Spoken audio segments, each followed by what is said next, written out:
Corona ಸಂದರ್ಭದಲ್ಲಿ ಅಗತ್ಯ ಸೇವೆ ನೀಡೋದಕ್ಕೆ ಉಡುಪಿಯ ಸಮಾನ ಮನಸ್ಕ ರಿಕ್ಷಾ ಚಾಲಕರು ಮುಂದಾಗಿದ್ದಾರೆ. ಸಮಾಜ ಸೇವಕ ಕೃಷ್ಣಮೂರ್ತಿ ಆಚಾರ್ಯ ನೇತೃತ್ವದಲ್ಲಿ 36 ರಿಕ್ಷಾಗಳು ಕೊರೋನಾ ಸಂತ್ರಸ್ತರಿಗೆ ಉಚಿತ ಸೇವೆಯನ್ನ ನೀಡುತ್ತಿವೆ. ಕೊರೋನಾ ಕಷ್ಟಕಾಲದಲ್ಲಿ ಒಬ್ಬೊಬ್ಬರು ಒಂದೊಂದು ರೀತಿಯ ಸಹಾಯ ಹಸ್ತ ಚಾಚುತ್ತಿದ್ದಾರೆ. ಕೊರೋನಾ ಸಂದರ್ಭದಲ್ಲಿ ಅತ್ಯಗತ್ಯ ಸೇವೆಗಳಲ್ಲಿ ಒಂದಾದ ಆಟೋ ರಿಕ್ಷಾ ಚಾಲಕರು ತಮ್ಮ ಜೀವದ ಹಂಗು ತೊರೆದು ಕರ್ತವ್ಯ ನಿರ್ವಹಿಸುತ್ತಿದ್ದಾರೆ. ಕೊರೋನಾದಿಂದ ದೈನಂದಿನ ಜೀವನ ಕೈಮೀರಿ ಹೋಗುತ್ತಿದೆ. ಸರ್ಕಾರ ಅಧಿಕಾರಿಗಳು ಅಂತ ಕೂರೋ ಬದಲು ನಾವೆಲ್ಲ ಜಾಗೃತರಾಗಬೇಕಾಗಿದೆ. ಈ ನಿಟ್ಟಿನಲ್ಲಿ ಯಶೋಧ ರಿಕ್ಷಾ ಯೂನಿಯನ್ 36 ರಿಕ್ಷಾ ಚಾಲಕರು ಕೊರೋನಾ ಸಂದರ್ಭದಲ್ಲಿ ಸಹಾಯ ಮಾಡಲು ಮುಂದಾಗಿದ್ದಾರೆ.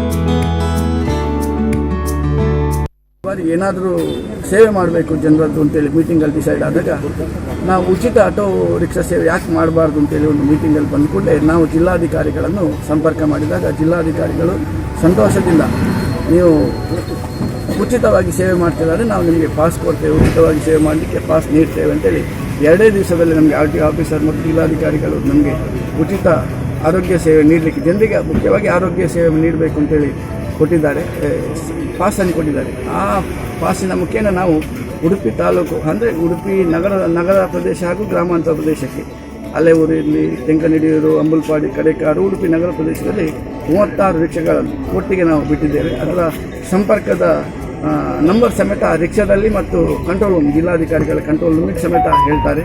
ಅವರು ಯಾರಾದರೂ ಸಮಸ್ಯೆ ಬಂದಾಗ, ಮನೆಯಲ್ಲಿ ಆರೋಗ್ಯಕ್ಕೆ ವ್ಯಾಕ್ಸಿನ್ ತಗೊಳ್ಳಿಕ್ಕೆ ಸಮಸ್ಯೆ ಬಂದಾಗ ನಮ್ಮನ್ನು ಸಂಪರ್ಕಿಸಿದಾಗ ನಮ್ಮ ರಿಕ್ಷಾ ಚಾಲಕರು ಅಲ್ಲಿಗೆ ಹೋಗಿ ಅವ್ರನ್ನ ಕರ್ಕೊಂಡ್ಬಂದು ಆಸ್ಪತ್ರೆಗೆ ಅಥವಾ ವ್ಯಾಕ್ಸಿನ್ ತಗೊಳ್ಳಿಕ್ಕೋ ಇಲ್ಲ ಅವ್ರಿಗೆ ಏನಾದರೂ ಬೇಕಾದರೆ ಇಮಿಡಿಯೇಟ್ಲಿ ನಾವು ಕಾರ್ಯಪ್ರವೃತ್ತಿ.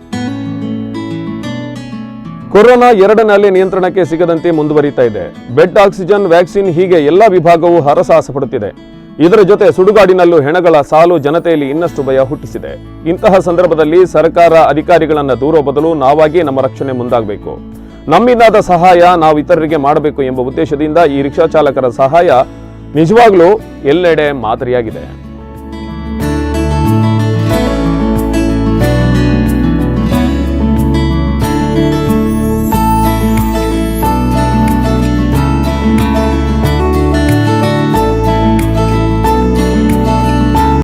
ನಾನು ಲಾಕ್ಡೌನ್ ಸ್ಟಾರ್ಟ್ ಆಗಿ ನಮ್ಮ ದಿನನೇ ನನ್ನ ಗಾಡಿ ಸ್ಟಾರ್ಟ್ ಮಾಡಿದೆ.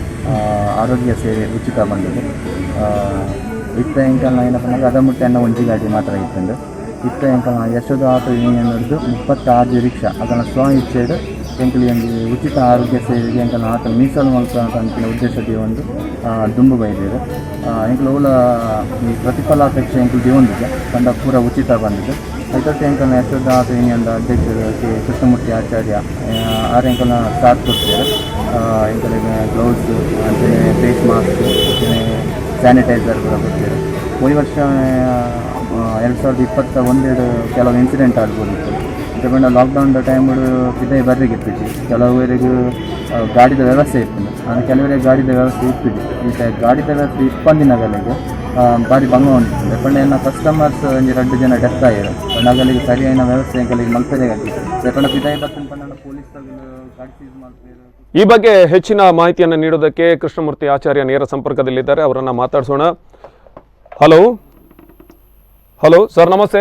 ನಮಸ್ತೆ ಕೃಷ್ಣಮೂರ್ತಿ ಆಚಾರ್ಯ, ಹೇಳಿ. ಒಂದು ಮಾದರಿಯಾದಂತಹ ಸೇವೆಗೆ ನೀವು ಮುಂದಾಗಿದ್ದೀರಿ. ಹಲವಾರು ರಿಕ್ಷಾ ಚಾಲಕರು ನಿಮ್ಮ ಜೊತೆ ಕೈ ಜೋಡಿಸ್ತಾ ಇದ್ದಾರೆ. ಇದು ಹೇಗೆ ಕಾರ್ಯನಿರ್ವಹಿಸುತ್ತೆ ಸರ್?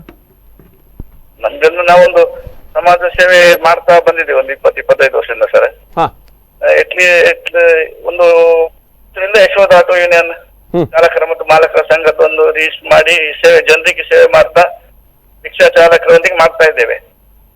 ಲಾಸ್ಟ್ ಟೈಮ್ ಲಾಕ್ಡೌನ್ ಆದಾಗ ಸಹ ಡಾಕ್ಟರ್ ಅಮೀನಾ ಮೀರ್ ಅವರ ಸಹಯೋಗದೊಂದಿಗೆ ಹೋಮಿಯೋಪತಿದು 3,000 ಮನೆಗೆ ರಿಕ್ಷಾ ಚಾಲಕರೊಂದಿಗೆ ಕೊಟ್ಟಿದ್ದೇವೆ ನಾವು. ಹೋಮಿಯೋಪತಿದು ಇಮ್ಯುನಿಟಿ ಬೂಸ್ಟ್ ಇದು ಆಂಟಿ ಇದು. ಈ ಸಲ ಏನಾದ್ರು ಮಾಡ್ಬೇಕು ಅಂತ ಹೇಳಿದಾಗ ನಮ್ ಮೀಟಿಂಗ್ ಕರೆದು ನಮ್ಮ ಚಾಲಕರೆಲ್ಲ ಸೇರಿ ನಾವು ಈ ಸದ್ಯ ಜನರ ಸೇವೆ ಮಾಡ್ಬೇಕು ಅಂತ ಹೇಳಿದಾಗ ಜಿಲ್ಲಾಧಿಕಾರಿಗಳಿಗೆ ಒಂದು ಮನವಿ ಕೊಟ್ಟೆವು. ಆಗ ಜಿಲ್ಲಾಧಿಕಾರಿಗಳು ನಮ್ಗೆ ಒಳ್ಳೆ ಸ್ಪಂದನೆ ಓಕೆ ನಾವು ತಮಗೆ ಸಹಕಾರ ಕೊಡ್ತೇವೆ, ಓಕೆ ಆರೋಗ್ಯ ಮತವರ್ಜಿಯಲ್ಲಿ ಮಾತ್ರ ಅಂತ ಹೇಳಿದ್ರು. ಹ್ಮ್ ಆದ್ರೆ 2 ದಿವಸದಲ್ಲಿ ಜಿಲ್ಲಾಧಿಕಾರಿಗಳು ನಮ್ಗೆ ಹ್ಮ್ 36 ರಿಕ್ಷಾಕ್ಕೆ, ನಮ್ಮ ಯೂನಿಯನ್ ಇದು 36 ರಿಕ್ಷಾಕ್ಕೆ ಪರ್ಮಿಷನ್ ಕೊಟ್ಟಿದ್ದೀರಾ? ಜನರಿಗೆ ಇದ್ರಲ್ಲಿ ತುಂಬಾ ಲಾಭ ಆಗ್ತಾ ಉಂಟು ಸರ್. ಜನರ ಹೆಲ್ಪ್ ಅನೇಕ ಮಂದಿಗೆ ಈಗ ಸೀನಿಯರ್ ಸಿಟಿಸನ್ ಇಲ್ಲಿ ಅನೇಕ ತೊಂದರೆ, ವ್ಯಾಕ್ಸಿನ್ ತಗೊಳ್ಳುವಂಥದ್ದು, ಅಲ್ಲ, ಯಾವ ತರದ ಕೊರೋನಾ ಪೇಷಂಟ್ ಗಳನ್ನ ಕರ್ಕೊಂಡು ಹೋಗ್ತಿದ್ದೀರಾ? ತಲೆನೋವು ಆಗ್ತದೆ. Hello sir. ಹೋಗುವಾಗ ಸರ್, ಹಾ ಯಾವ ತರದ ಪೇಷಂಟ್ ಗಳನ್ನ ನೀವು ಕರ್ಕೊಂಡು ಹೋಗ್ಲಿಕ್ಕೆ ನಿಮ್ಗೆ ಅನುಮತಿ ಇದೆ ಮತ್ತು ಯಾವ ತರ ಇದನ್ನ ಕಾರ್ಯನಿರ್ವಹಿಸ್ತೀರಿ ಸರ್? ನಮ್ಗೆ ಅನುಮತಿ ಅಂದ್ರೆ ಈಗ ವ್ಯಾಕ್ಸಿನ್ ಕೊಡ್ಲಿಕ್ಕೆ ಇದ್ರೆ ಹಾ, ಅವರನ್ನು ಕರ್ಕೊಂಡು ಹೋಗ್ಬೋದು. ಓಕೆ, ಇಲ್ಲ ಅವರಿಗೆ ಏನಾದ್ರು ಮೆಡಿಸಿನ್ ಬೇಕಿದ್ರೆ ತಗೊಂಡೋಗಿ ಕೊಡ್ಬೋದು. ಎಸ್, ಇಲ್ಲ ಜ್ವರ, ಇಲ್ಲ ತಲೆನೋವು ಹೀಗೆಲ್ಲ ಬಂದಾಗ ಹಾ ಡಾಕ್ಟರ್ ಶಾಪಿಗೆ ಕರ್ಕೊಂಡು ಹೋಗುವಂತ ಅಂತದ್ದೆಲ್ಲ ನಮ್ಗೆ ಮೆಡಿಕಲ್ ಆಗಿ ಅವರಿಗೆಲ್ಲ ಏನ್ ಬೇಕು ಹಾ, ಅಂತದ್ದೆಲ್ಲ ಮಾಡ್ಲಿಕ್ಕೆ ನಮ್ಗೆ ಪರ್ಮಿಷನ್ ಉಂಟು. ಸಿವಿಯರ್ ಕಂಡೀಷನ್ ಅಲ್ಲಿ ಏನ್ ಮಾಡ್ತೀರಿ ಆದ್ರೆ ಸರ್? ಹಾ ಇದರಲ್ಲಿ ಸ್ವಲ್ಪ ಸಿವಿಯರ್ ಕಂಡೀಷನ್ ಇದೆ ಅಂದಾಗ ಏನ್ ಮಾಡ್ಬೋದು ಸರ್? ಆ ಪಾಸಿಟಿವ್ ಕೇಸ್ ಇದ್ರೆ ನಾವು ಹಾ, ನಿತ್ಯಾನಂದ ಒಳಕಾಡು ನಾಗರಿಕ ಆಂಬುಲೆನ್ಸ್ ಕರೆದು ಹೌದು, ಅವರ ಇದರಲ್ಲಿ ಪೇಷಂಟ್ ಅನ್ನು ನಾವು ಕರ್ಕೊಂಡು ಹೋಗ್ತೇವೆ ಸರ್ Yes, yes. ಹಾಸ್ಪಿಟಲ್ಗೆ. ಎಸ್, ಗೊತ್ತಿದ್ರೆ ಹಾ, ಗೊತ್ತಾದ್ರೆ ಹ್ಮ್. ಅವರಿಗೆ ಪಾಸಿಟಿವ್ ಅಂತ ಏನಾದ್ರೂ ಗೊತ್ತಿದ್ರೆ Okay. ಆಂಬುಲೆನ್ಸ್ ಅಲ್ಲಿ ಕರ್ಕೊಂಡು ಹೋಗಿ ನಾವು ಬಿಡೋ ವ್ಯವಸ್ಥೆ ಮಾಡ್ತಾ ಇದ್ದೇವೆ. Okay, okay sir. ಇಲ್ಲದಿದ್ರೆ ರಿಕ್ಷಾದಲ್ಲಿ ಇಲ್ಲ, ಇದು- 2 ದಿವಸದಿಂದ ಭಾರಿ ಒಳ್ಳೆ ಇಡೀ ಸರ್. ಗ್ರಾಮಾಂತರ ಹಾಗೂ ಉಡುಪಿ ನಗರಸಭೆ ಒಳಗೆ ಒಳ್ಳೆ ರೆಸ್ಪಾನ್ಸ್ ಇದೆ ಸರ್. ಈಗ ಎಷ್ಟು ಪ್ರದೇಶಗಳನ್ನು ಇದು ಕವರ್ ಮಾಡುತ್ತೆ ಸರ್ ಇದು? ನಮ್ಗೆ ಹಳೆಯೂರು, ಹ್ಮ್, ಕಡೆಕಾಡು ಗ್ರಾಮ, ಅಂಬಲ್ಪಾಡಿ, ಕಿದಿಯೂರು, ಉದ್ಯಾವರ, ಉಡುಪಿ ನಗರಸಭೆ ಒಳಗೆ 36 ರಿಕ್ಷಾ ಹಾ, ವಾರ್ಡ್ ವೈಸ್ ಅಲ್ಲಿ ನಾವು ಬಿಟ್ಟಿದ್ದೇವೆ. ವಾರ್ಡ್ ವೈಸ್ ಅಲ್ಲಿ, ಗ್ರಾಮಾಂತರ ವೈಸ್ ಅಲ್ಲಿ ಓಕೆ, ಈ ನಮ್ಮ ಕಂಟ್ರೋಲ್ ರೂಮ್ಗೆ ಗವರ್ಮೆಂಟ್ ಜಿಲ್ಲಾಧಿಕಾರಿಗಳ ಕಂಟ್ರೋಲ್ ರೂಮ್ ಇಂದ ನಮ್ಗೆ ಸಹ ಫೋನ್ ಬರ್ತದೆ. Yes. ಡೈರೆಕ್ಟ್ ನಾವು ಸಮೇತ ಫೋನ್ ನಲ್ಲಿ ವಾಟ್ಸ್ಆಪ್ ಅಲ್ಲಿ ಎಲ್ಲ ಹಾಕಿದ್ದೇವೆ. ಓಕೆ, ಯಾರಿಗಾದ್ರೂ ಏನಾದ್ರೂ ಜ್ವರಾಗಿದೆ, ಕಂಡು ಬಂದಲ್ಲಿ, ಏನಾದ್ರೂ ಮದ್ದು ಬೇಕಾದಲ್ಲಿ, Okay. ಮೆಡಿಸಿನ್ ಬೇಕಾದಲ್ಲಿ ನೀವು ನಮ್ಗೆ ಸಂಪರ್ಕ ಮಾಡ್ಬೋದು. ನಮ್ಮ ಸೇವೆ ನಿಮ್ಗೆ ನಿರಂತರವಾಗಿ ಸಿಗ್ತದೆ ಅಂತ ಹೇಳಿ. ಓಕೆ, ಖಂಡಿತ. ಥ್ಯಾಂಕ್ ಯು ಕೃಷ್ಣಮೂರ್ತಿ ಆಚಾರ್ಯ. ನಿಮ್ಮ ಒಂದು ಉತ್ತಮ ಸಮಾಜ ಸೇವೆಗೆ ಸ್ಪಂದನ ವಾಹಿನಿ ಕೂಡ ಒಳ್ಳೆಯ ಸ್ಪಂದನೆಯನ್ನ ನೀಡ್ತಾ ಇದೆ. ಧನ್ಯವಾದಗಳು. Thank you. ಒಟ್ಟಿನಲ್ಲಿ ಕೊರೋನಾ ರೋಗಿಗಳನ್ನ ಅಸ್ಪೃಶ್ಯರಂತೆ ಕಾಣುವ ಇಂದಿನ ದಿನಗಳಲ್ಲಿ ಸಮಾನ ಮನಸ್ಕರ ತಂಡ ಮಾಡುತ್ತಿರುವ ಈ ಸಮಾಜಮುಖಿ ಕಾರ್ಯ ನಿಜಕ್ಕೂ ಮೆಚ್ಚುವಂಥದ್ದು. ನಾವು ಉಡುಪಿ ಜಿಲ್ಲೆಯಲ್ಲಿ ಇದೇ ರೀತಿಯಾಗಿ ಕಳೆದ ಬಾರಿ ಲಾಕ್ಡೌನ್ ಆದಾಗಲೂ ಅದೆಷ್ಟೋ ಜನ ಊಟವನ್ನು ನೀಡಿದ್ರು, ಬೇರೆ ಬೇರೆ ಕಿಟ್ಗಳನ್ನು ನೀಡಿದ್ರು, ಔಷಧಿಗಳನ್ನು ನೀಡಿದ್ರು. ಆದರೆ ಪ್ರಥಮ ಹಂತದ ಕೊರೋನಾ 2ನೇ ಅಲೆ, ಅದರದ್ದೇನು ರೂಪಾಂತರ ಆಗಿ 2ನೇ ಅಲೆ ಬಂತು. ಈ ಸಂದರ್ಭದಲ್ಲಿ ಬಹಳಷ್ಟು ಪರಿಸ್ಥಿತಿ ಬಿಗಡಾಯಿಸ್ತಿದೆ ಅಂತಲೇ ಹೇಳ್ಬೋದು. ಯಾಕೆಂದರೆ ನಿನ್ನೆ ದಿನ 1000ಕ್ಕೂ ಅಧಿಕ ಕೇಸ್ಗಳು ದಾಖಲಾಗಿವೆ. ಇಷ್ಟರವರೆಗೆ 500 ಆಸುಪಾಸಿನಲ್ಲಿದ್ದಂತಹ ಈ ಪಾಸಿಟಿವ್ ಕೇಸ್ಗಳು ನಿನ್ನೆ ದಿನ 1000 ಮೀರಿವೆ. ಆದ್ದರಿಂದ ಬಹುಶಃ ಶೋಭಾ ಕರಂದ್ಲಾಜೆ ಅವರು ಹೇಳಿದಾಗೆ ಇನ್ನು ಕಟ್ಟುನಿಟ್ಟಿನ ಕರ್ಫ್ಯೂ ಜಾರಿ ಆಗುತ್ತಾ ಏನೋ, ಇದರ ಮೂಲಕ ಇನ್ನಷ್ಟು ಜನರಿಗೆ ಆತಂಕ ಇದೆ. ಆದರೆ ನಾವು ಸರ್ಕಾರ, ಅಧಿಕಾರಿಗಳು ಅದು ಇದು ಅಂತ ದೂರ ಬದಲು ನಮ್ಮ ಜಾಗ್ರತೆಯನ್ನು ನಾವು ಮಾಡ್ಕೊಂಡು ನಾಳೆ ಒಳ್ಳೆ ದಿನಗಳಿಗೆ ಬೇಕಾಗಿ ನಾವು ಇವತ್ತೇ ಜಾಗೃತ ಆಗಿರೋದು ಒಳ್ಳೆಯದು ಅನ್ನೋದೇ ನಮ್ಮೆಲ್ಲರ ಅನಿಸಿಕೆ. ಸ್ಪಂದನ ನ್ಯೂಸ್ ಡೆಸ್ಕ್, ಸ್ಪಂದನ.